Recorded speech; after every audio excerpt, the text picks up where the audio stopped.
On today's episode of the Unveil Podcast, I speak with Cara Bradley. Cara is a leading authority of mental fitness, and we dig into everything that means on today's episode. Her signature strategies include mindful movement, nervous system training, and gut-brain optimization. She shares body-mind training with Fortune 500 companies and college sports teams. Cara is the producer of the Mental Fitness Bootcamp, author of On The Verge, Wake Up, Show Up and Shine, and founder of Verge Yoga. She hosts Daily Whispers, a mental fitness podcast, and in 2020 was named one of the top 12 most powerful women in the Mindfulness Movement by Mindful magazine. This conversation goes everywhere. It's really a discussion between Cara and myself about our feelings about the performance or health optimization or even mindful optimization world, and all of the practical tips, free practical tips, I might add, that you can implement in your life today to generate more resilience and more coherence. And we dig into what all of that means on today's episode. We do obviously go into gut-brain health. And as this was my area of specialism when I was working in functional medicine, Cara and I discuss what she's found and how she's discovered it from her lens as a coach. And I give some of my thoughts as a functional medicine practitioner. I loved sitting down with Cara. We get on so well and we're very aligned in all things health and mental fitness. I very much hope you enjoyed this episode of the Unveil Podcast. So, welcome to the Unveil Podcast, Cara Bradley. So good to be here. I'm really excited about this. We kind of had a little brief introductory chat only last week or something like that. And we were like, oh, we're going to get on. This is going to be a really good chat. So thank you for making the time to talk to me today. Of course, it's my pleasure. I love chatting with other enthusiastic humans that are excited about just helping each other shine, really. Well, and with that, why don't you explain to our listeners the kind of like brief bio, the what you do, the who you are, the how you show up in this world. And the question I like to ask is how you serve. It's a great question. Well, my mission, honestly, it's very self-serving, but it has led me to the work that I do, is to suck the marrow out of life. I don't know why. As a kid, I just always had this yearning for how to feel fully alive. What does it mean to feel fully alive? I've had a lot of experiences, most of them in nature, but some of them in sport, where I really just felt so at ease and joy filled. And I feel very fortunate to have had those experiences because not every child does. I recognize that. And so in my own quest to live fully, it has guided me to then share and serve others, because I realized pretty young that when other people feel good, they do good. They do well in the world. So my gosh, what a great world it would be if we all felt comfortable in our skin and excited to be alive for this round and ready to serve. So it really comes down to human potential. It's it's what gets me out of bed every day, is helping to awaken my potential and others' potentials. Oh, I love that. It's so simple and yet so profound because we're not really thinking about it. People are sometimes just waking up and doing the Groundhog Day thing and don't really feel like potential is something they get to explore. Yeah. Yeah, it's a word that's been overused, like so many words. And once they start being overused, I like beeline in the opposite direction, but there are some words like potential, especially when you start thinking of it as dormant capacities. I mean, there's no doubt in my mind that every living being has this extraordinary intelligence running through. I mean, you can call it God, you can call it life force or energy or chi, prana, whatever. Doesn't matter. It's intelligent energy. And it just gets muted in different ways because of different life circumstances, because of physical or emotional or trauma or, fill in the blank. And so this work that I have done, and I've taken so many different turns, but always in the direction of awakening potential, is that I think it's a lifelong pursuit of ours just to continue to look at our lives and ourselves from different angles and to say, maybe I should focus here. This may help me. Or, okay, well, now my curiosity is going into Qigong, or my curiosity is on sleep or in nature, or, whatever, ecstatic dance. It doesn't matter. It's really to follow those breadcrumbs because they're leading us to those places where we may be blocked and shut down. Sure. Yeah. And I love that kind of constant curiosity vibration. It feels very kind of exploratory and also not shaming any current situation. It's just, oh, there's another breadcrumb, there's another breadcrumb, there's another breadcrumb. Yeah. So what does this look like now? How are you kind of working with people? Is it one-on-one? Is it courses? What's the actual product at this moment in time? Where have you got to? And then we're going to wind back into how we got there and all the steps along the way. It's funny you should ask, because some days I wake up and I'm like, what am I doing? What do I do? Who am I? Right. Yeah. I mean, I've had so many different things in my sordid career, but really it comes down to three things. I'm a teacher. I've been a teacher since I was 15 when I started teaching figure skating to pay for my skating. And I haven't stopped teaching. So that's a long time ago, by the way. So teacher, coach, although that's one of those words again, like, oh gosh, there are so many coaches out there, but I do coach one-on-one. And then I'm a business builder. I'm an entrepreneur. I've had businesses since I was 19 years old, only worked for somebody for a couple of years in my 20s. And so I've been grinding it out as a business builder my whole life.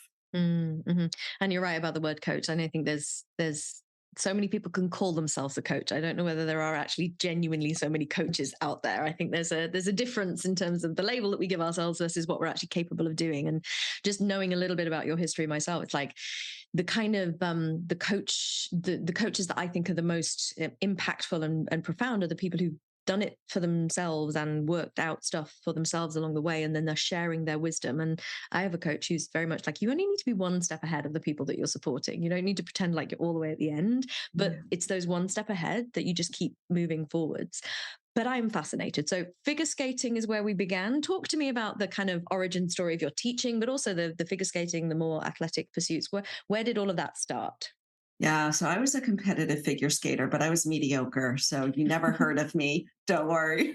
But I loved it. I mean, I would dream about it. In school, I would be drawing figure eights as my teacher was talking. I was like thinking about my skating. And what I realized now is that my skating time really did teach me how to be mindful. It taught me how to access flow states, which are two big areas of my career later in the years.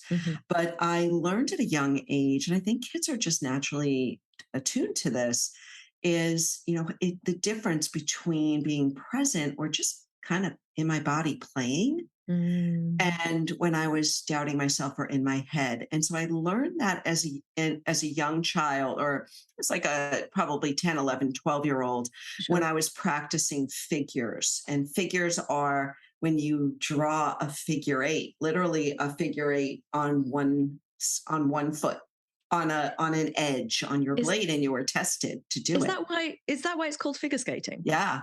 I also was called figure skating because the figures were skating, but now that makes a bit more sense. Oh, wow. And I love watching figure skating. So that's a complete, okay. So drawing a figure with one blade or one edge of one blade round got it. Yeah. Okay. And so it taught me what it felt like to be just fully here in my body. And I noticed that if I started thinking about what I was doing, I would go flat on my blade. But, I didn't have the words for it then. It's only now that I look back and I'm like, yeah, that's exactly what I was experiencing.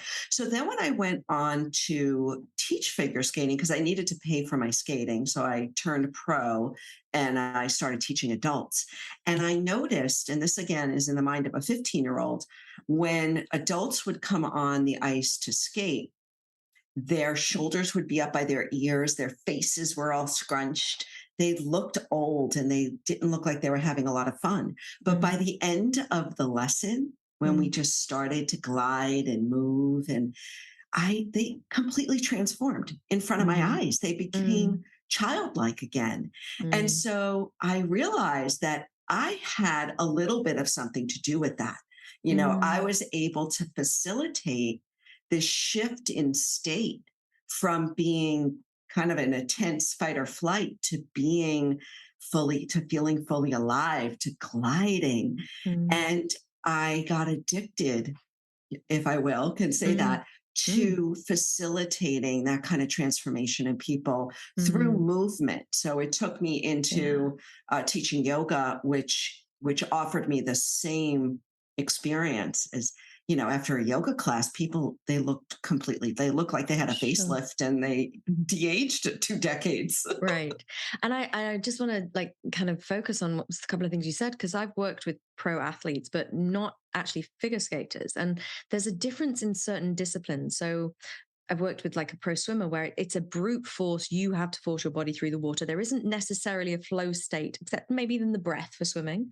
But for something like figure skating, I mean, I used to dance. I was terrible. I could ice skate, but like I was so scared because there's a very hard ice floor beneath me Oh that I yeah. was so in my head that it was just not a flow state. I was never in a flow state. I never took lessons or anything, so I wasn't ever going to get there. I was like, these like Christmas ice rinks where you like go around and it's Yeah. chaos. But I can really understand how there are certain physical disciplines which are actually less about consciously doing it and much more about allowing the body to naturally have its way through. And that dynamic and dance between mentally knowing the actions and the steps and the kind of how to be on the edge of a blade or whatever, and then having to surrender that at some point and just be in the body and allow that to take over. That's I was going to say an incredibly different skill, but it's almost an anti-skill. It's almost like a Yeah. skill enough to let it go so you can be. Right. And I think it's a great observation. And I think all of us have experienced flow, and all athletes, if you have any level of mastery, you Sure. know. And so it becomes a fully embodied experience where you're not thinking, yet you are so finely in tune with subtleties of Yeah. muscle, of stroke, of release, of breath. Mm. I mean, it becomes this symphony. Mm. When I was in college, I ran track, Mhm. and I was mediocre. I was in my head a lot more Mm. than maybe the average athlete that had more success than I did, because I had the physical ability. I was blocked, Mm. which allowed me for deep investigation, which has then helped me to help others, if you will. Mm. So Sure. I think, yeah, there we go. Yeah. So I had my last race a full out flow experience where I was very Wow. aware of what was happening. And Mm. it was that experience. I'll tell you a couple of things about that experience. It was very familiar. So the state where I felt like I ran the 800, which is grueling, and It's the wrong distance. It's that middle distance. It's not long enough and it's not short enough. Yeah. yeah, I mean, Silly. I have no idea how I ended up there. but I had this experience, and afterward I realized, my gosh, that was so familiar. Like, it reminded me of just like being a child, because Mhm. children spend 80% of their life in flow. We don't have to teach kids this. They understand if we let them be, right? Which is a Mm. biggie. We just let them be, they will find it. So this experience led me deep into the understanding of optimal experience, but then also into disciplines that could help me to train my mind, because I wanted Mm. to understand how to get there more on demand as opposed to Mhm. by accident. And so Mm. that led me into yoga and meditation as disciplines. That's fascinating because there is this kind of like you have to know enough to have mastery to be able to let the skill go. And I think about this often because I was a musician in childhood and I did three instruments and I probably well I got ill before they were fully embodied within me because I was still kind of doing my grade 8 and it had to be right and I was very kind of that in my head kind of way, but there is this kind of sense that I'm thinking of getting back into music now, and I'm just pausing before I do it because I don't want to go into it from I have to get it right. I want to go into it from a flow state, a discipline that's embodied enough that I can actually relax into it. And I think it's that combination of skill and relaxation that creates that sense of flow state. Oh, it's well said. But it does Yeah. have to be learned. Like we can't just I think there's this like fetishization. I've said that word twice and messed it up in the last 2 days. But anyway, there is this kind of obsession with it should just be easy. Like we should just get this stuff because it's so innate. And we know that children are play. They just are in the landscape of play. And it's like, why have we made it difficult? But it kind of is. And having people like yourself to support others to find their own flow state or whatever we want to call it, it feels like we shouldn't feel self-critical that we need support to get back to what might seem innate. That's right. We're brilliant beings and we know exactly what to do given the space and the time and the opportunity to allow ourselves to explore and some clear goals. I mean, there are flow triggers that will definitely help to access flow. So it's not like a friend of mine who's a flow expert, Stephen Cutler, he will often say, you don't find flow.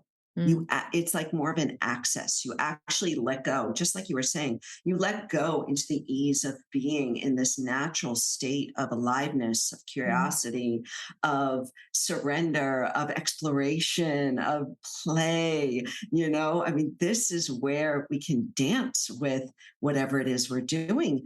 And I mean, it could be, surgeons are masterful at accessing flow because the consequences are so high that they absolutely have trained themselves to not allow any doubt or anything unusual that will pull them off task. So they're able to lock in to extreme concentration and get the job done. Yeah.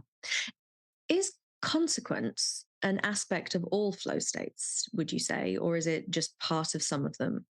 Some of them. So high consequences it will get you into flow. So I have never jumped out of a plane, but if you have, boom, right?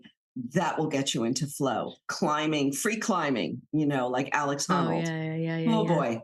Just watching that movie. I know. I can't watch it. I feel like I'm like I was in flow. I watched it 2 times. I'm like, oh, I'm in flow. Just watching. And I know what happens at the end. Right. So high consequence is absolutely a huge trigger. Right. So is big nature. Standing on the edge of the Grand Canyon, watching a sunset, standing under the night sky. These big awe experiences can enrapture us to hold us in a sense of just deep concentration and relaxation. Yeah, so you got it right, Victoria. When you were talking about taking up the instrument, if you can relax with it yet stay very curious about it, that's when you may find yourself in a more playful experience. Sorry, the sun keeps just shining. The sun does. You've got beautiful sunshine. We've found a better angle now. So anyone watching on YouTube, we are adjusting camera position slightly, but I think we've got you back now, Cara. You're kind of getting this lovely halo behind you. All good. And it's interesting actually, just thinking of sunshine and thinking of big nature. It's an interesting thing that I'm noticing being in Austin, Texas, because one, it's been hot as hell. So you can't really go outside during the daytime and be in it without feeling like you're sacrificing some part of your humanity. But also I used to live in South Africa where there was just nature and the vista of the open ocean expanse and sunsets every night. And it was much more of an orientation to being in my own environment that I am missing slightly. And I am kind of feeling into how can I recreate this or find it or access it here? Because here's where I want to live for community. And it's like, I think we sometimes feel like these states are entirely internal, but the 2 points that you've just made is the external we are in relationship to all the time. So add a consequence or add big nature in terms of being connected to the awe of where we are can do something to us. And it's really that orientation into the environment, which is interesting to me. Yes. Yeah. And I would suggest it really is, even if if it's an expansive field where the horizon is as far away as you can get it, Yeah. it does something to our neurochemistry. Yeah. And so when the neurochemistry starts to shift, then it starts to allow us to access these more optimal states. Yeah. And And so it's so important. Yeah. even breath, I mean, breath training, yoga for sure, deep embodiment is a huge flow trigger. There goes that sun again. You're just dazzling today, Cara. But yeah, Radiating. for sure. And I feel like there's this, before I left for South Africa, I was in the center of London and I couldn't see any horizons, and it really did impact me. And I'm kind of noticing I'm there again a little bit again, like where I am. And it's so subtle, that creep of like it just closing down our expansiveness, because literally our eyes, I mean, I've spent forever looking at this computer and it's like, I just need to see further, and it has a disproportionate impact. So it's fascinating that you talk about. But so in terms of the yoga stuff that you were doing, do you feel like it's the physiology or the breath or the combination of both? What's the magic in yoga? Well, I've taught yoga for many, many years, and it really came down to, for me, it's a combination of synchronizing the body movement, the breath in a rhythm. So when we move and breathe in rhythm for 10 to 15 minutes, it allows us to shift into a more coherent state. And coherence is a state where the nervous system is balanced. So it's a combination of being alert yet at ease, just like when you are going to play that instrument again. You're alert, but you're also at ease. You're both clear, but you're also calm. And I'm so sorry. And that is often terminology that's used in mindfulness, in the mindful world. Yeah. But it's also terminology used in the flow world. So it is that balance of ease and alertness. And so when we move and breathe in rhythm on a walk, swimming, dancing, yoga, it could be even something as like painting walls. I love painting walls, right? There's something just so, it brings you in, and there's rhythm, and there's color, and there's feel, and all these things kind of, they enrapture us again, to use that word, in a fully alive state. And I think you're mentioning some keywords here, this coherence and aliveness, and it's all state shifting, because we spend so much time like doing the thing of life that we feel is life, but life isn't in the like, oh, we're doing the job, or we're doing this, or we're like this, we're parenting right now. Life is in the expression of our aliveness, and in the totality of that. And it's funny you mentioned painting. I remember I used to paint my room sort of semi-regularly as a teenager, and I would literally lock, and we had quite big bedrooms. We were in a big farmhouse, and the whole rhythm of like putting masking tape on the skirting boards and around the doors, and then, deciding the colors, and just that gentle, and it was like, it was a gift to myself, because I just got to be in a space and create, even though I was painting a wall. Like it is interesting. And my coach has given me the challenge this week of creating a fun list. And I'm like, what? I don't know. Like, I need some help. So you're giving me ideas right now in terms of like fun things to do. Because for me, fun is finding a groove, finding a rhythm of that kind of coherence and flow state. So it's interesting. So any other kind of like suggestions for this? Like, give me all the suggestions. I'm basically using you to do my homework. Thank you very much, Cara. You're helping now. Oh my gosh. Well, I'm really fascinated with rhythm. And I think I've done extensive Google searches. There's not a whole lot of research that shows. Dr. Bruce Perry is one of the ones that has done the most on rhythm. And he said it is one of the best ways, most effective ways to move out of an anxious state into a more relaxed state, is find something that has rhythm. So what he uses actually is rap music when he's working with kids and teens. And Mm. so I would love to challenge you. I mean, maybe it's just like Queen's Bohemian Rhapsody or something, Oh yeah, no, that's great though. Yeah. because it's fun and it locks you in and it makes you focus, but it's also joyful and happy and Yeah. Yeah. And it doesn't have to be complex. Like finding rhythm, like you can just drum on a table to find a rhythm and find that kind of like movement into, because I'm like slightly obsessive about the things that can connect to our more primitive brain states, and Mm. rhythm, smell, the frequency of music. All of these things can help us get into that place. And I think sometimes, again, back to my earlier point, I feel like we feel like we need to do everything on by ourselves, but having these supportive like external cues, because the world is so loud of noise, that having these cues to be able to lock back into our own kind of coherence is a fascinating kind of exploration. So, Yeah, and something you said before I wanted to emphasize is that whole idea of state shifting mm, is when we are, and this has been a really a very big focus of mine in my teaching and my coaching and speaking in the work and all the work that I do, is helping guide people to their own awareness mm, of their state of being. mhm. So, just by checking in and noticing, and I call it busy me and best me. I Busy like me, that. right? Busy me is this state of, and we can all relate. Mm, It's after too many Zooms, it's after too much scrolling, it's after, whatever, traffic and noise and kids and blah, blah, blah, and we're in this busy state and we feel it like we know what that feels like. yeah. But to recognize that there are things, just like you're saying, Victoria, there are things that we can do in a matter of minutes Mm, can shift us into better, I say better me or best me. yeah. Because sometimes, all we can do is just kind of like find our feet. But and the amazing thing is 95% of them are free. And so I Of call these, course. right?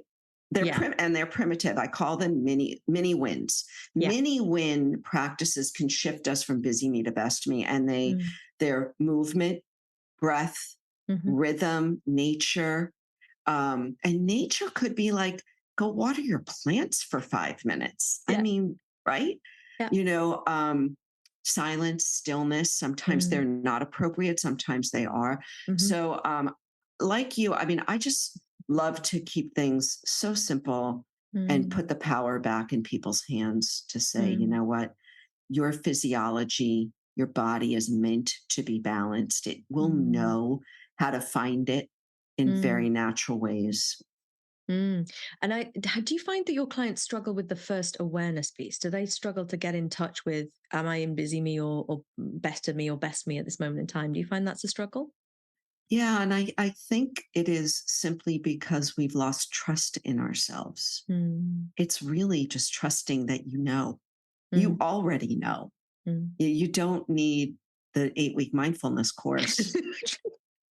I've That you taught pay a it. lot of money for. I'm telling you, you don't. I mean, Yeah. the practice is essential if you really want heightened awareness Mm, and optimal states and all of that. Then you need to, like a muscle, you need to train yourself yes. to really be aware of where the mind is going, the Yeah. emotions, where you are in space. But in general, like babies know, kids know how to just soothe, self-soothe, remove themselves and go color in the corner. Yeah. We just know how to find that.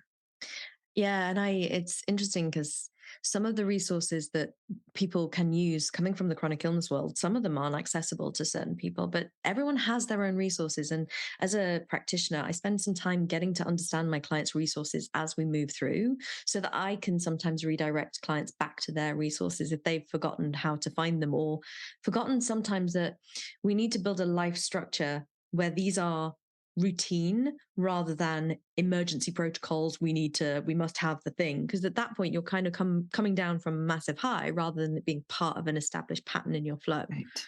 Right. Yeah. And I would love to ask you, I mean, is there anything else that I haven't added that are ways to shift, say, from busy me to best me? So I've got three really simple ones, and they have emerged from my chronic illness population, also my stuff. So sometimes just humming yourself, because we mentioned rhythm and sort of music, but humming activates the vagus nerve and kind of really pulls us into that kind of, even if it's not a more regulated state, it is a state of where we are organically shifting ourselves, which works. The other one that I use for people who humming feels slightly weird, or you're not in a situation, is I tell people to suck their thumb. Because if you suck your thumb and push it to the roof of your mouth, you're also activating your vagus nerve. It's kind of why babies do it. They're not just trying to like soothe themselves that way. They're actually pushing the thumb to the roof of their mouth. That's why toddlers do it. It's a really great one, particularly for people with no mobility or don't want to hum, you can just sit there and suck your thumb, but really pushing your thumb to the roof of your mouth. Yes. And then the one that I use a lot is going to ground.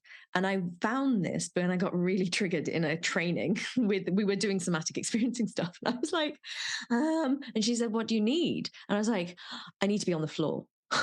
And the reason the floor is so supportive, and it was the floor of a dirty conference hall, and it was like really not appropriate. So maybe find better ground, like go outside and lie on the grass or something. But the reason it's supportive is because when you're on the floor, you can't fall. And one of our innate fears as a human, we only have very few innate fears: loud noises and falling, the two of them. So, and if you can't fall because you're already on the floor, it's one of the most grounding, quite literally, things you can do. But people do this kind of grounding where they go outside and stand. And I'm like, no. If I'm going to ground, all of me is in contact with the ground. So yeah. Yes. Excellent. Yeah. Thank you. That's fantastic. I love it. And so much of my stuff has come out from having to adapt these things for people who have no mobility or have no capacity to get themselves from a seat to the floor or any of that. And it is just, you have to think creatively, but if you understand first principles of what we're trying to achieve for the nervous system, you can do that. So yeah. And it's, for me, like, I would love to hear you talk a little bit about the type of people that you work with, just thinking in terms of my chronic illnessy people, like the type of people that come to you. Are they seeking peak states? Are they fully on optimization levels? Give us a sort of spread of the type of people and what really fascinates you, what kind of gets you really inspired to work with an individual? That's a great question. I'm going to answer that, but first, I just want to go back to your first principles, statement.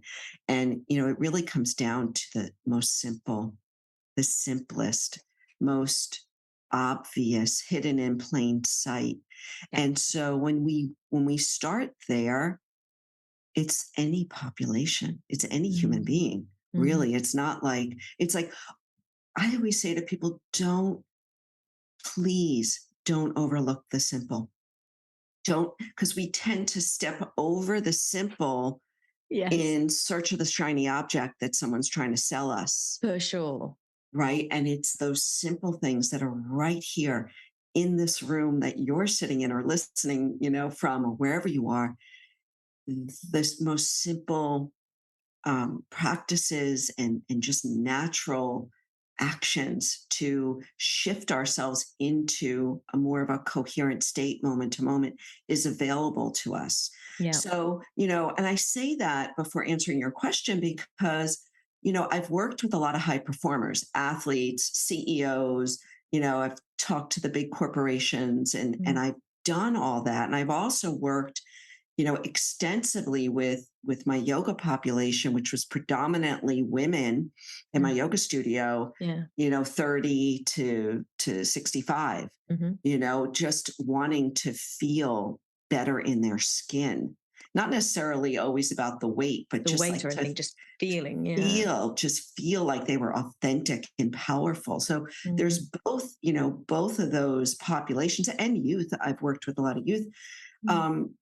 I'll say two things is that, it's really the person who, in a lot of respects, is just willing to empty their cup of all the coaching, of all the books, of all the courses, of all of it. Like, empty your cup and trust this. Really trust yourself. Those are the ones that I think I am able to coach best, because there's a lot, as you know, there's a lot of there are a lot of veils. There's a lot of armor. There's a lot of steel for a lot of people to get through. They just want the quick fix and the answer. Yeah. And the last thing they want to do is trust themselves. So I find if I can get at least that connection to, I went inside first. I became familiar with myself, which is really the definition of meditation, is to become familiar with.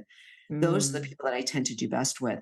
I will say when I was coaching, I was a mental strength coach for a college football team and basketball team, 14 years, like before they were mental strength coaches. Right, before it was cool. before it was cool. They were like, who is this coming in here with yoga mats? And I would get these big guys, tall guys on yoga mats. And together we would move because they're so embodied anyway, athletes. So it's so much easier to get them into the right mental state by getting them into their body. Sure. And then we would kind of float around the mind to different things that might be coming up, like doubt and fear, things that might come up on the court or on the field. So I love working with that population because there's so much immediate feedback for me as a teacher coach. For sure. So hopefully that answered your question. No, it's great. And I love that you focus again in on the simplicity of things and the ease. And I think it really is. I mean, there's so many, build your whatever in a weekend and do it quick. And it's like the quick and dirty stuff. And I find so much power in the slow, subtle shifts because they're sustainable. It's not like a flash in the pan thing that you then have to, try and work out how to integrate or make do with it, because it doesn't work like that. And so in our first conversation, and I kind of like explained to you why all of my companies are like Unveil Alethea, which means unconcealed and truth. It's like I'm all about taking the layers off and removing things, and you were just like, oh, thank goodness, because it's a very shared point of connection that we have where. And I think for you, I think it comes from different places for both of us, but like that trust of the body, trust of the innateness, trust of the internal processing is always perfect. Yes, it might look chaotic or have consequences on the surface, but returning to self is always the route rather than adding in another kind of structure or system or behavior pattern. Yeah. Yeah. What I've always learned from my teachers is that, we are these multifaceted, brilliant beings. And, sometimes it takes looking at many, many, many facets, trying to gain entryway into that, that self, that trust, that inner self, that inner knowing, the inner knowing that's always, always there. And as you said, always perfect. My gosh. I mean, I just think about the energy wasted in our lifetimes not trusting ourselves. I mean, it makes me want to cry whenever I think about it, because I just know that our world would be much kinder, much gentler, honestly, and we would all be having much more fun if we trusted ourselves. Because when we trust ourselves, and this is what I found, and I haven't always been this way, it's been just, decades of deep practice, but I know that as my trust in myself grows stronger and deeper, I trust other humans much more. I just do. Well, of course. Yeah. And I think that what we see at the moment is a lot of distrust of other humans, but I sometimes contemplate and reflect that that's projection of the distrust of ourselves. We are just mirrors of everyone. We're all one, and that person is just another fragment of the universe or whatever your belief system is. But we are definitely connected, and it's so. It is. I sometimes get resentful of my own journey. I'm like, why does it take so much? Why didn't I just trust from the beginning? But it has taken me decades of work, and I'm sure you too. Of like how to work back to trust. And I sometimes get myself in these kind of thought loops of, are we supposed to forget to trust so we have to remember again? I don't know. What do you think to that? This could be like a non-starter of a question, but it always intrigues me of like, what's the point of this forgetting? Because we all do. Well, I think of that as a great quote by Pema Chodron, who's a Buddhist meditation teacher. And she says, it's all raw material for waking up. Oh, that's good. Right. It's just, Yeah. that's what it's all raw material. It's all part of our process, bumping into walls, skinning our knees, and more, as most of us have done a lot more than Mm. that. Mm-hmm. It's all raw material for us to see what is truth and Mm. what is not. Mm. And how did you find, like, with this kind of, it's clearly you've got philosophical leanings and all those sorts of things. How did you find all that fitted in with your, you know, youthful, big, burly sports players? Like, where were the access points? Because I'm imagining this weirdo showing up with yoga mats and feeling like, Mm. oh, can we get into flow state, guys? Yes, they have the kind of benefit of being so self-connected physiologically. But what was the kind of receipt of your kind of magic by them? I'm just fascinated by this. Well, let's see. We had a couple of national championships, so that Mm-hmm. is always good. Mm. But when when you're working with 18 to 22-year-old men, they're Right. not that verbose. I will tell you. It was oftentimes like at the banquets years later, the alumni would come back and they'd be like, "Oh my gosh, I Right. love this. I went down this path. I started reading these people, and and that always just makes my day. When I Mm. hear that, I just trusted that something was getting in. And you know what I would say to these athletes a lot, as an athlete or any master, a musician, an artist, anyone who has a craft that they really are um, intentional about improving and building, Mm. there is so much banked knowing in our Mm. bodies, our body mind, our Mhm. energy bodies that we have access to. So Mm. what I would say to athletes, let's say if you're listening and you've were a tennis player and you played for a couple of decades, there is so much information. Every missed ball, every set point, every ace, everything your coach has said or didn't say or whatever, it's all banked information that Mm. we have access to. However, most of us have all these blocks. And I would tell the guys, if you're in your head when you are ready to make that pass or ready to do whatever you're doing in whatever sport, make the kick, or if you're in your head, I'm not saying you're not going to land it, but you won't have as much access to that intelligence, so to speak, below the neck. Yeah. And it's that embodied intelligence, it's that embodied cognition, we call it. Um, and I say it's like a garage door, like at Mm. your neck. I tried to give them visuals that garage door closes, boom. And Mm. now it's all brute force. Where if you allow the garage door to be open, Mhm. and you allow the synchronicity or the synchronization to happen between body and mind Yeah. and the flow to emerge, then you have access to infinite more intelligence. Mm. Mm. And I love this because you're talking about mind and body intelligence and the uniting of those two intelligences and the the kind of cosmic soup of humanness, which isn't just about completely disconnecting from the mind, and it isn't about like disowning the thoughts, and there's so much complexity to this. And I'm assuming this is kind of what you mean when you use the phrase mental fitness, which is kind of like how you were introduced to me, this mental fitness person. And I was thinking, what, brain gym, or like, what are we doing here? But clearly there's so much in this kind of like this world. So I'd love you to just speak to that for a moment. Yeah. Yeah. I started using mental fitness about 5 or 6 years ago because I found that people were not connecting to certain words and Mm. they weren't connecting to flow. Honestly, a lot of people just don't understand that. They Mm. weren't connecting to mindfulness. They Mm. weren't connecting to being fully alive because it's just it's Nebulous. intangible, Yeah. right? Yeah. So when I started talking about what I do as being a mental fitness coach, Mm. it allowed me to now talk about how I cross train.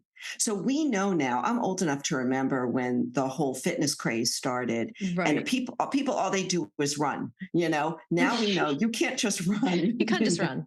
You Yeah. I'm can't. going to get fit. I'm going to go running. I mean, yeah, good luck. Yeah, exactly. So I can't believe the sun continues to follow me. I I'm don't. like, I think we I'm just just believe it. I laughing. wouldn't worry. It's continually trying to be It, present with our it is. conversation today. It's just like it just wants to be there. Totally.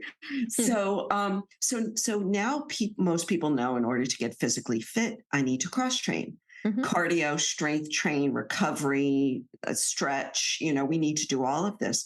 Yeah. And so I thought, well, let me apply this because I'm a certified strength coach. I've gone through all the training to Yeah. understand how to train bodies to get stronger. Mhm. And so now I'm just applying those same. And what I love about the way I'm defining mental fitness is cross training the body and mind for really optimal well being and performance. Is Yeah. that it's not just a psychological strategy. Yeah. There's a lot of psychological strategy, Yeah. and I'm not saying it. I mean, mindset strategy and meditation. It's needed, but it's not the only thing. We have so much intelligence below the neck, and down into the nervous system and breath training and nervous system regulation and the gut brain connection, which is my new for the last couple of years deep dive, which is blowing my mind, and just that embodied knowing and intuition building. And there's so much, and sleep and nutrition, it's so that's cross training for mental fitness. Right. And anyone who has been a long-term follower of the Unveil podcast or has looked at our academy now knows exactly why Cara is completely perfect as a guest on the Unveil podcast, because my phrase is everything matters. And it's overwhelming to some, but for me, it's like, well, you're a complex system. So you can spend decades intervening in one part of that complex system and maybe get somewhere, or you could spend slightly less time completely intervening in all the areas and support your whole system, and you will have much, not necessarily faster results, but much more effective results and much more kind of comprehensive whole Yes. state shifts. Yeah. So yes, I love that. And you've given me the perfect segue, because I would love to dig into gut brain connection and gut stuff with you. And I don't think I've really despite complex gastrointestinal disorders being my area of specialism in my functional medicine clinic in London, I don't think I've fully spoken about it on the podcast in detail. So I'd love for us to dive off into that topic of conversation if you feel up for that. Absolutely. Yeah. So about 4 years ago, I was tapped on the shoulder by somebody who said, "Hey, do you know anything about the gut brain connection and mental performance?" And I was like, "No." And I immediately read the latest book out. It's new science. I mean, the science, as you know better than I do, is 6-8 years old. Of course, Yeah. Yogis and traditional Chinese medicine have known this for a very long time, but the science about how the gut impacts our mental health is fairly new. Mhm. And so, being that I have been infatuated with the nervous system for years, a decade now, I went fast and furious and read a ton of books and learned about a company that I'm actually now representing that is really the prime leader in offering specific protocols to optimize the gut brain connection. So, from my more layman's understanding, the gut microbiome, which is this ecology of bacteria, viruses, and other non-human things that I can't pronounce. It is like a Latin lesson, isn't it? Right. That's Yes. I just say that. Yeah. Is really the control center in a lot of ways of how we're feeling, and a lot of the signaling that happens between the gut and the brain is happening via the nervous system and the immune system. And when our gut microbiome is imbalanced, or what's called dysbiosis, because of stress, poor food choices, pharmaceuticals, and toxins, it just throws it off, and we're all off to some degree. It causes inflammation, and what happens then, and so this was the biggie for me, because I don't want to go any further because you're the expert here, but for me as a mental fitness performance person, coach, teacher, what made sense to me was, oh my gosh, so if most of our neurotransmitters, such as serotonin, dopamine, so serotonin, feel good, dopamine, motivation, norepinephrine, which is focus and attention, and GABA, which is relaxation, if most of that is being produced in our gut and signaled between the immune system and the nervous system, if any of that is off and we're inflamed or under chronic stress, we're going to not think as clearly. And so that was the big aha for me, is the brain fog piece, because I can work with the most highly successful CEO or athlete or everyday person who wants to feel better. And I can talk to them till I'm blue in the face and teach them practices, right? You know where I'm going with this. Yeah. And I get this like hazy look, like, and I realize, oh my gosh, it's brain fog is really what is keeping us, besides behavioral and habit changes and all that. But at the end of the day, at the root level, we're living in a 3G world instead of a 5G world, just because the gut brain connection is suboptimal. So I don't know, how'd I do there, Victoria? That was great. No, you're really good. Yes. People do get this like, oh my God, I'm speaking to like the science person, but and there's people way more scientific than me, what I love is that I love that you as a coach from like coach world have embraced this concept of the physiology, because it's the thing that doesn't happen. And it's why, in the training academy, I have a whole pillar on human physiology for coaches, because you cannot just talk at someone. And even if you're doing somatics, where you're essentially looking into the felt sense of someone's emotional landscape, or like if you have inflammation in the way, if you have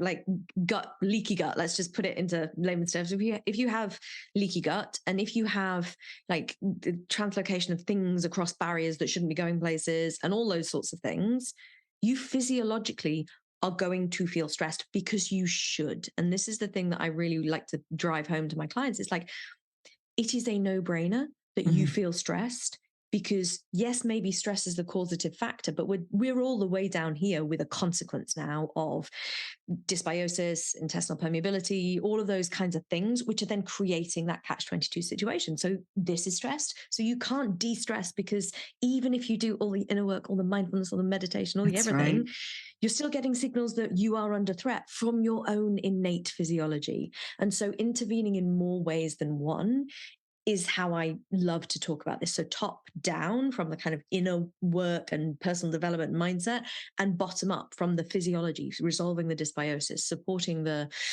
healing of the gut. But both and. So lots of people in functional medicine world are just going to talk about, oh, let's do this dysbiosis protocol or whatever the thing is. And it's like, and like the reason that went wrong was, as you so beautifully put it, chronic stress first. And I think people are really like keen to go to, oh, it's the pharmaceuticals, or, oh, it was the toxins in the environment. And it's like, everyone was exposed to those same toxins and you're the one that got sick. Why is that? That's your stress at play. And so much of this interweaving is why I love professionals like yourself. No matter where we came from, we get to the point of, oh, hang on, there's more than just this mindset tool, or there's more than even just your mental fitness from a physiological intelligence. Because again, back to our blockages thought process, if that intelligence is being blocked by the presence of something else, then we cannot hear ourselves. And that's how I actually got my diagnosis. I just sat there and I was reading Gabor Mate at one point, at this point, about 2013. And I was kind of trying to think about the themes. And I was like, it's like my brain can't talk to my gut. Okay, so there's a communication issue. And so I was like, is there like a nervous system, gastrointestinal system thing? And I literally put that into Google. Oh my gosh. And I found neurogastroenterology. And that was in 2013, again, before any of this was cool. Right. So it's that understanding that communication is how all of this works, all of this human system. And anything that can interrupt the communication can create problems. And that goes for toxins and dysbiosis, childhood trauma, somatically stored emotional memories, just an unwillingness to feel things. All of this stuff creates interruptions in this signaling system. Wow. That was so good. It's so funny because I tried to run away from all of this functional medicine stuff for like about the last year or so. And I was like, I got to Austin about a few months ago and my coach said to me, it's like, why are you not? I just spoke about this one day and he was like, because this is my wheelhouse. This is kind of what I love to bring to the field. But I'm very fascinated by the extensions that can happen with it, like yourself, in terms of like, people, like I worked with complex chronic illness, but this matters for the CEOs. This matters for the athletes, especially for athletes who have mini gut bleeds every time they've done a massive compete. It's just like, if you're not looking after your gut, you are going to have problems. Like, well, and here's the thing, and this is what I tell people, you know, when I'm talking about, because I am representing this company that really is just a very simple protocol to start to optimize the gut, the gut brain, and all the channels, is that you can spend all the money in the world on the best coaches and the best retreats and the best everything. But if your gut is imbalanced and there is inflammation and stress, it's like you're going to leave half of it on the table.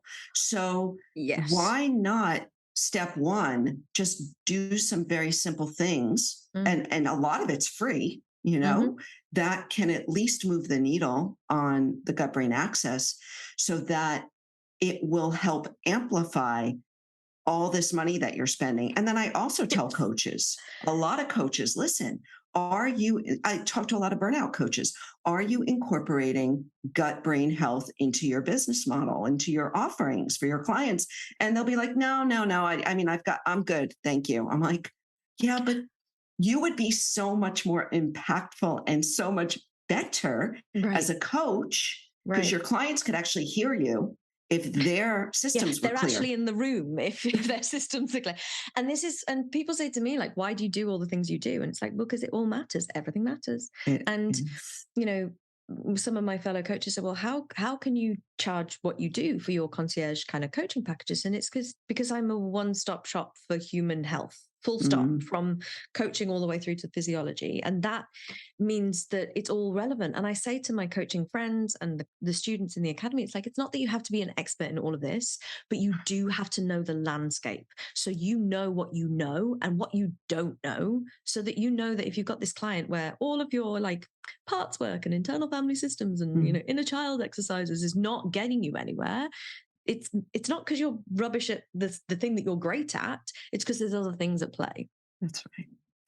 Talk to me specifically about your like protocol, because I'm fascinated. We will happily plug the company that you represent in the show notes and talk about it. But I'm really fascinated in terms of like what they do and the details of kind of what they're kind of recommending. Yeah, it's really exciting. The company is called Amari Global, and they have been on the market for about 5 years now, really at the forefront of the research that's coming out. Dr. Emran Mayer, is he familiar to you? Yeah, he is on their board of advisors. And so the foundational product is called the Mentobiotics, and Mentobiotics is a probiotic, prebiotic, phytobiotic combination. Great. And the probiotics, for those of you who take probiotics, are bacterial strains that you're putting into your gut to do certain things. What's exciting about the science right now is we're becoming very strain specific, and we're learning what strains of bacteria, because we have thousands of strains, do what. And so what this Mentobiotics has in it are 3 specific strains of bacteria that have been clinically validated in humans to reduce symptoms of depression, anxiety, and to increase stress resiliency. And I'm a testament to that. I absolutely felt the improved stress resiliency when I first started taking it, like within 6 weeks or so. So that is like a key product. And then they have other accompanying products that will help to decrease inflammation. So now you've got better signaling or better production of neurotransmitters in the gut, and the signaling channel now becomes like a 5G instead of a 3G. So now it's actually working to get up to your brain. So that's along the lines of the way that they work. And then there's also some neurotropics, which helps to brain function, and some quicker acting plant products, but it's all based on indigenous practices. So it's really exciting. Yeah, and I'm just looking at I've just pulled up this the prebiotic probiotic blend in the background, and from my scientific reading of all the papers, this is a very lovely kind of blend of stuff. So the thing that people don't understand is that when you, even if you do like a fancy gut panel that is functional medicine approved, you don't just fix it by replacing the strains that you see are low, because you can't, because putting anything in orally, you have to get through the stomach acid, the whole transit, and then it has to end up in the gut. So probiotic science is really complicated. And just newsflash, if you're drinking them kind of like yogurt things, I mean, not really working. And some of them do, but it's very hesitant science. But the strains that seem to be in there are coupled with the prebiotics. So when I've been in this world for so long, we used to have to stack protocols, and you give someone a supplement list, and there would be like 7 things on there because everything came separately, including what looks like there is in your in this prebiotic proprietary blend. You've kind of got, you don't kind of have, you actually have the galacto-oligosaccharides and the isomalto-oligosaccharides, which is complicated science, but basically means you've got prebiotic gut-friendly feeding of the bacteria. Exactly. In terms of this, and you're actually using Bimuno, which is a very lovely kind of support, which essentially is it's kind of almost like a partially hydrolyzed guar gum, if anyone's heard of that. It really does nicely feed the good bacteria without also feeding the bad bacteria. And some people think, oh, we need to kill everything in the gut. And that's not actually the way it works. The gut biome is an ecosystem where if you introduce enough of the good stuff and feed the good stuff, they will naturally crowd out the bad stuff in and of themselves. So companies like the one that you represent, which are kind of doing the right thing with these blends and using very specific strains which build up things that do good stuff. So Bifidobacterium longum is always going to work for the gut biome in terms of the nervous system stuff. And you are so right in that there are specific strains that work on the gut-brain axis, and that Lactobacillus rhamnosus that's also in there. There is one product that we used to have to find, and Jarrow made it, and they always sold out, and we'd be like finding it on Amazon just because it's the only one that was at that time approved for anxiety and the nervous system and the gut stuff. So I love that there are companies out here, especially in America, doing this kind of stuff where we're blending all of these sciences and looking at all of the things that we can do. And it isn't simple science to create a prebiotic probiotic blend, because the prebiotics need to be specific enough to feed the probiotics in your blend and then also not negatively affect the gut biome balance in and of itself. So it is complex science, and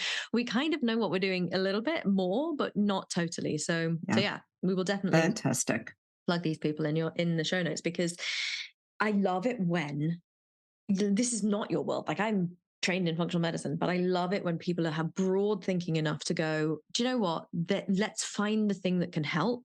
And it doesn't take doing the functional medicine qualification. It did when I did it, which was like 10 years ago now, and slightly less, but now it doesn't take a genius, but it does take people doing the right things. So when we spoke originally, like, we had a mutual we lamented the noise in the environment, I think, is where we ended up, because there's a lot of companies out there just plug in a probiotic or advertising multi-layered vitamins personalized to you on Instagram, and you're like, I don't think the science stands up to that. So yeah, I love that you're kind of standing behind a company that is doing good things. It's amazing.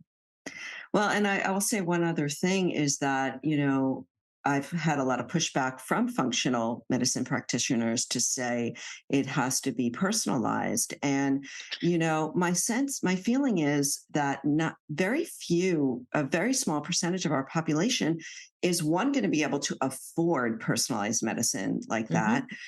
Or they'll be, even if they have the money, they may not be inclined to seek it out.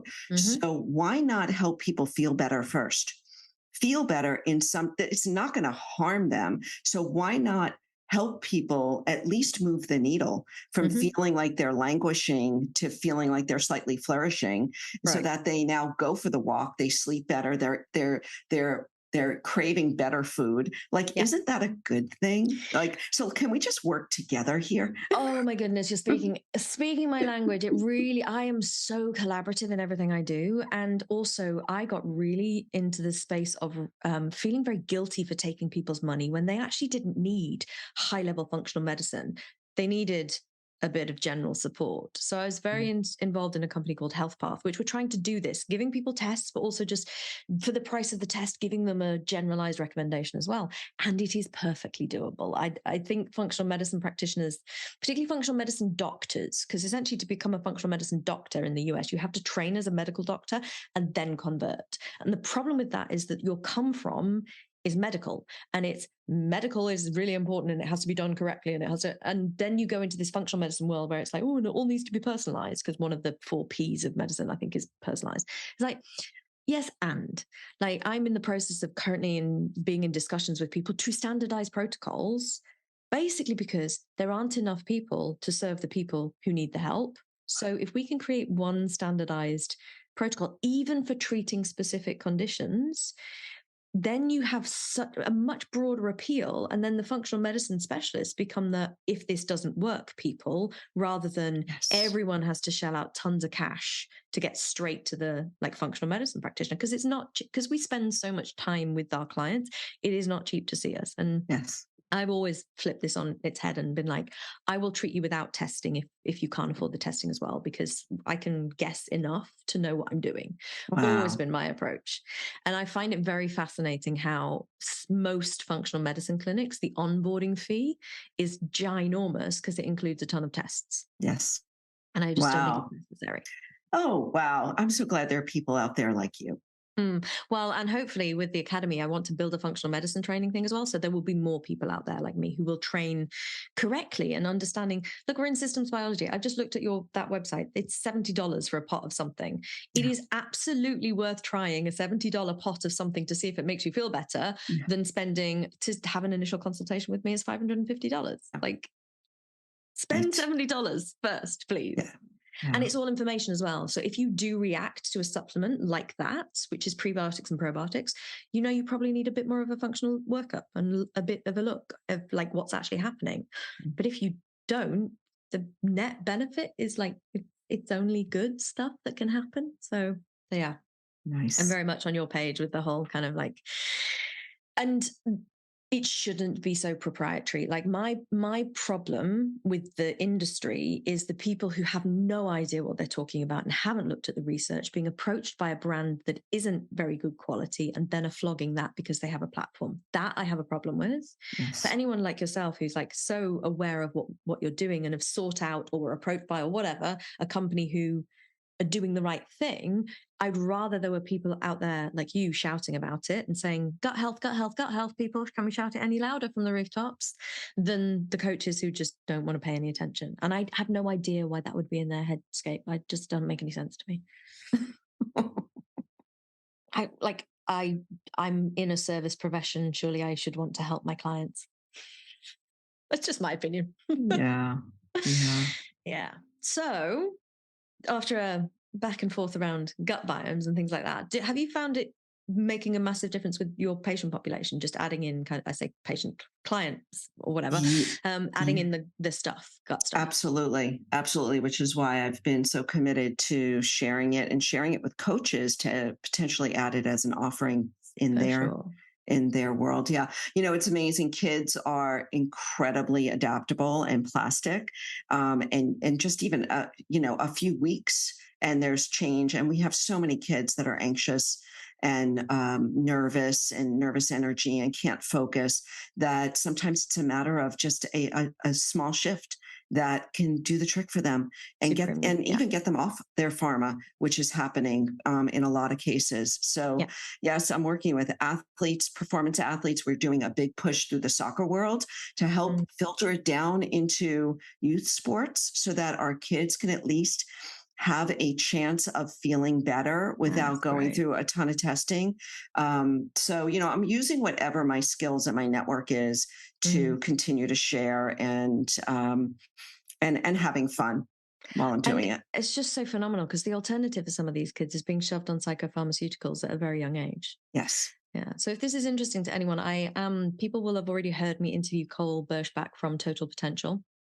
I know Cole. You know Cole. I do. Yeah. So I interviewed her, and like at our time of recording, it's coming out on Monday, but this will be released several weeks' time. But because I used to do pediatric gut health, and she's all in the family world and family, like making optimal families. She's going to be interviewing me on her podcast, and we're going to talk specifically about kids, gut biome, gut brain health, all of that kind of stuff. So if this is of interest to anyone, we'll kind of keep you posted on all of that, because it is, I think it speaks to what you were saying earlier in our conversation. We can make this super complicated, or we can just recognize that we live in a sick world, and the world is full of toxins and stress and achievement, and we're not going to fix all of that overnight. It's worth thinking about whether we can fix it, but we're not going to fix it all overnight. So in the interim, what can we do that's simple to support the resilience on all levels, physiological, emotional, psychospiritual, of everyone, especially our children? I get really worried about children and the youth population of today. I find it, I don't know how they're doing it. I really don't. I'm with you. Yeah. So other than the kind of like health, gut focus and all of that, is there anything else you're passionate about at the moment? Anything else you want to share with our audience as we think about concluding today? Anything that you would like to request or suggest or insist upon from our listeners? Insist upon. I'm good at doing that. I had this sense that you were like, your homework for your clients is like mandatory, isn't it? Yes. And, I teach just 5 core practices for mental fitness, which is to move, nourish, to sleep, connect, and explore. And they're great, by the way. They are absolutely great. They really are. And it's so holistic. And so, in fact, I have a grid, a mental fitness grid that I love to share. Maybe I can share it with your audience. Sure. And it's a weekly grid, and there are sub practices under those headings. But what it helps people to do, my clients especially, is to really see where the holes are. Because it's pretty evident, you may be moving your body every day, but are you playing? Yeah. And are you connecting with nature? Like really, or, is there time for curiosity in your life? So there are things that may not be so obvious. And I love it because you can look at yourself and your practices over the course of a week. Some of those you may just have nailed down, no problem. But It's the other things that will round out. And I think this is so much of what you're saying, Victoria, is that there are other things that will round out your human beingness and will overall make you just feel better and more in your skin, more alive, more in flow. And so move, nourish, sleep, connect, and explore.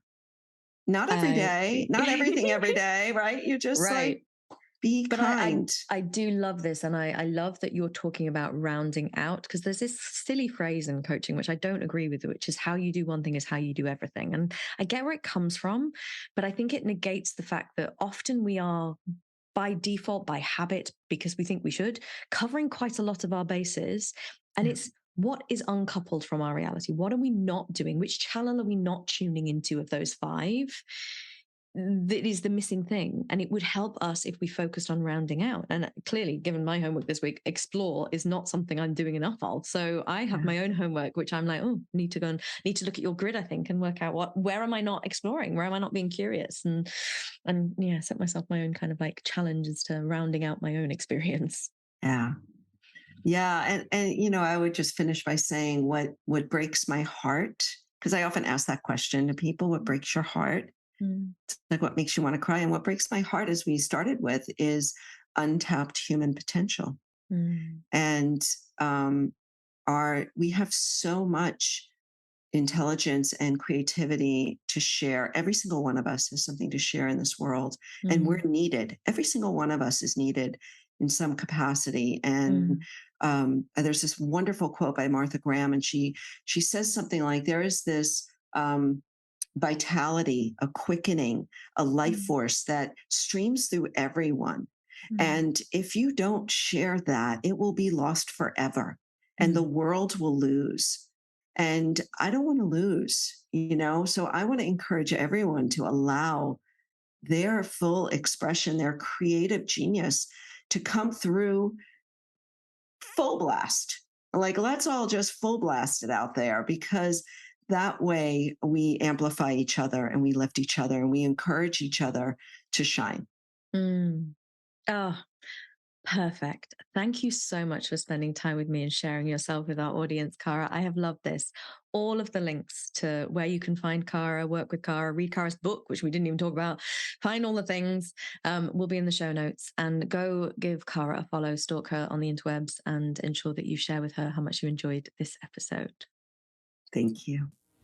Wasn't Cara great?